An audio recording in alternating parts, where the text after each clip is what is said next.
Wicked, do you know what the ESA is, the Entertainment Software Association? Not really, no. Okay. So this is more or less like it represents the industry when it comes to politics. And it's like if the industry was to have a mouthpiece. That is what the Entertainment Software Association is. Okay. So they released the Power of Play 2025 Global Video Games Report on Friday. And I'm just going to be straight up honest with you. This is blatant propaganda. And the propaganda that is spewed here, this is the big lie, as I like to call it. There's a lot of lies about video games, but I think the biggest lie is the misinformation, disinformation, straight up lie that 50% of gamers are women. How have you heard that before? No, that's not true. Okay. Wicked knows is not true. I know. No, that's right. Well, why do you think that's not true? I know that's true from personal experience because growing up, all of my girlfriends and my girl cousins, they never wanted to play video games with me. I had to go with my brother, my boy cousins, or like their friends. That's who I played video games with. The girls wanted to like play Barbies and dress up and stuff. And then like even getting older, in like high school and stuff, my friends would giggle at me like, "What a nerd! You like video games?" Because I was the only one of my girlfriends that had a gaming console. So that's how I know. Personal experience. Yes. Okay. So I went through and I both read this and I used ChatGPT to really dig into this Power of Play giant global propaganda report here. And I'll say this, I put this out over on X and I'll just kind of read this verbatim. But I said it's straight up industry propaganda and not research. It's presented like a global study of gamers, but it's actually written by a trade group trying to make the gaming industry look perfectly inclusive and wholesome, right? This is not, and this is actually very, very important to understand. This is not done by a third party. This is done by the industry itself, okay? They count anyone who plays a mobile game for 1 hour a week as a gamer. That means grandma playing Candy Crush is treated the same as someone who grinds ranked in Apex or Call of Duty, right? That trick alone inflates the numbers and lets them claim that 48% of gamers are women, but they never release the actual counts of men versus women surveyed and how each country was weighed. It's manufactured parity, a quota, not reality. The report never lists a specific game women play. Why? Because it would show that most of the female samples are mobile or casual users, not part of the same market driving console or PC revenue. That doesn't fit the everyone's a gamer narrative. It also full of the feel-good stats that aren't real data. 70% say games help them feel less anxious. 81% of games provide mental stimulation. These are opinions, not measurable outcomes, but the report presents them as facts, turning emotion into data to sell an image. The whole thing is PR dressed up as science, designed to convince politicians, educators, and journalists that gaming is healthy, gender equal, and regulation proof. TLDR, the Power of Play report doesn't show who gamers are. It shows how the industry wants to be seen. And I think that's the one thing to remember when it comes to this entire report here. Now, and this has been pointed out by a number of different people. Legendary Drop says this is a misrepresentation of data. Mobile gaming is skewing that number, and it's hard, and it's had an effect on the target audience of games. Once you start dividing demographics based on genre, things get wildly lopsided. Yet you'll see games. Yet some games try to appeal equally, and this is the headline that they want to push with. The average gamer is 41, and nearly half are women, which is just interesting. Like this is a great example of how all this data is meant to be presented as a headline, which is exactly what you see here. But we all know this isn't true in this. So I don't know. Blabs, do you think that there's any truth to this? The idea that 50% of no. Okay. No.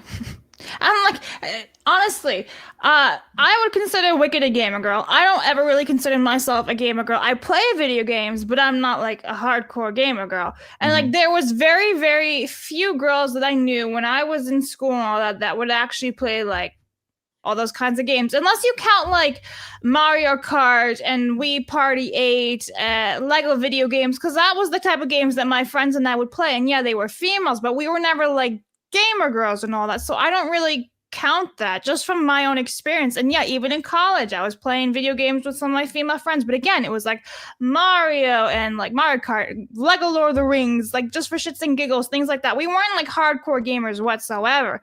So no, I don't agree with this at all. And there was that thing that I saw weeks ago where again, they were trying to say it was like 50% of women play video games. It's like, no, no, it's not true.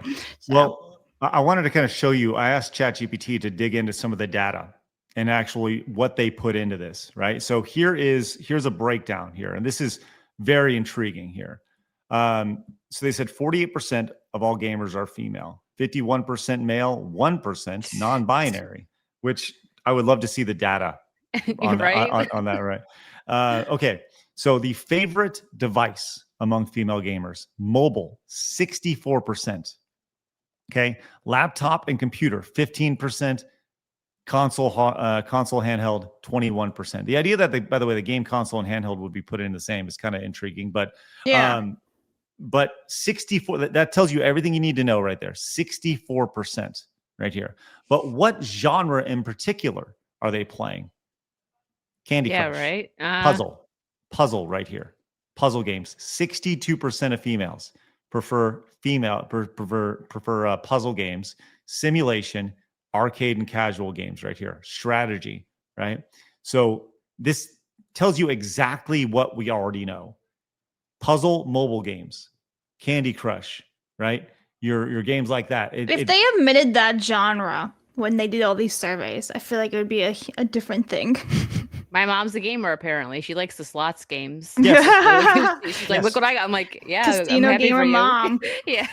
Yes, your mom 100% would be considered a gamer right here in this situation.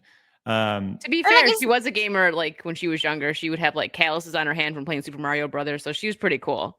Yeah, but that's the thing. I go back to this before, right? Like the idea that you could have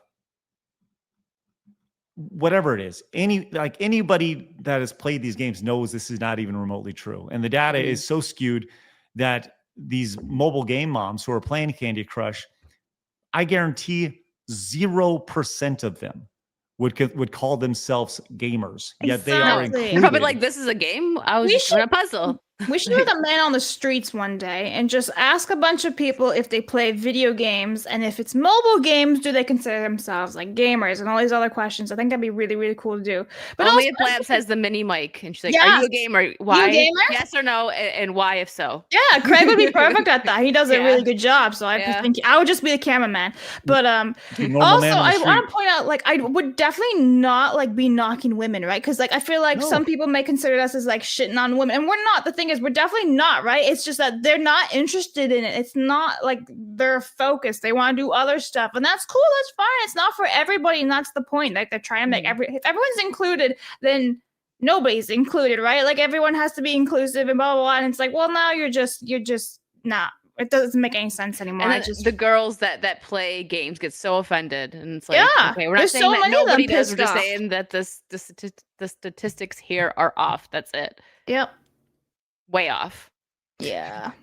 So again, you're muted by the way, Craig. Not shitting on the women or anything, but yeah, crazy.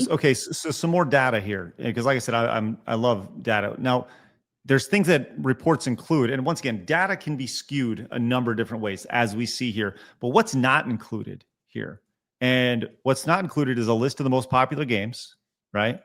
Any breakdown by genre in specific regions, right? This is Japan versus the US. Daytime, playtime, how long they spend, engagements, how, the casual versus core or competitive. And also like reasons for this omission, right?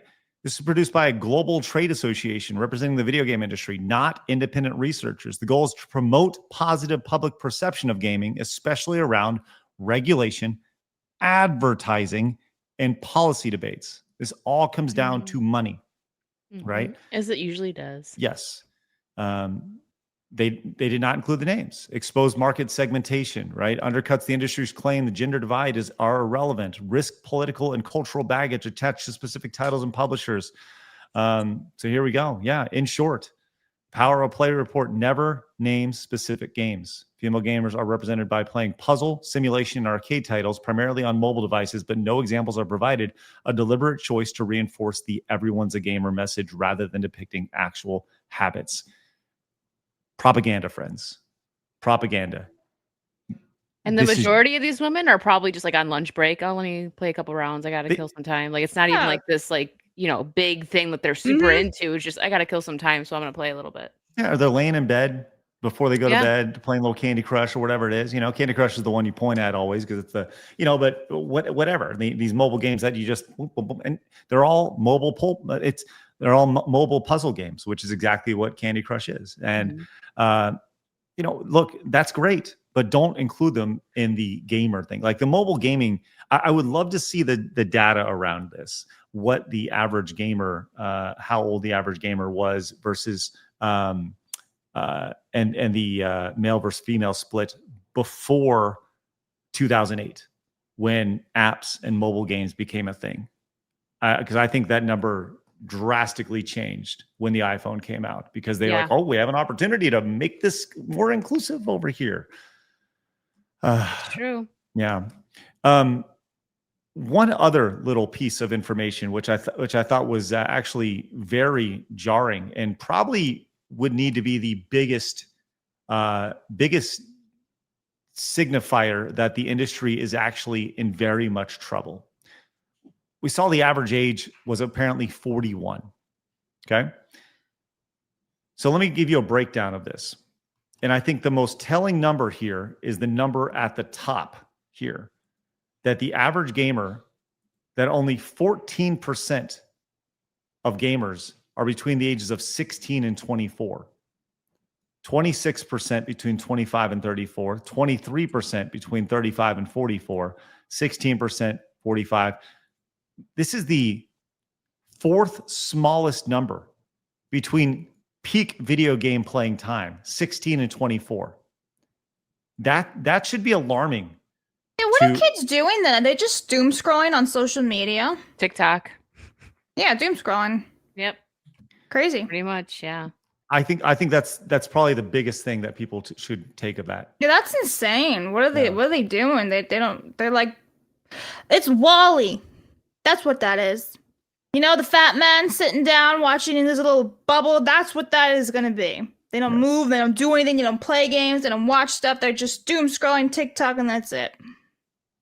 Well, I think that it'd be really good to do an independent report like this. And, you know, maybe this is legitimately something that I would like to do, is provide a third-party report that gives actual data based off of actual players. I think that'd be a really good thing. So I would like to see it. Yeah, maybe we can do that. Maybe we can make that a part of our fundathon, is funding an actual data report that actually tells the real demographics of gamers. So Eric asked the great questions. How many gamers are cowboys? That's what I want to know. These are good questions, Eric. And the hard questions. Yeah. Hey, YouTube said you should watch this video too. Obey the overlords.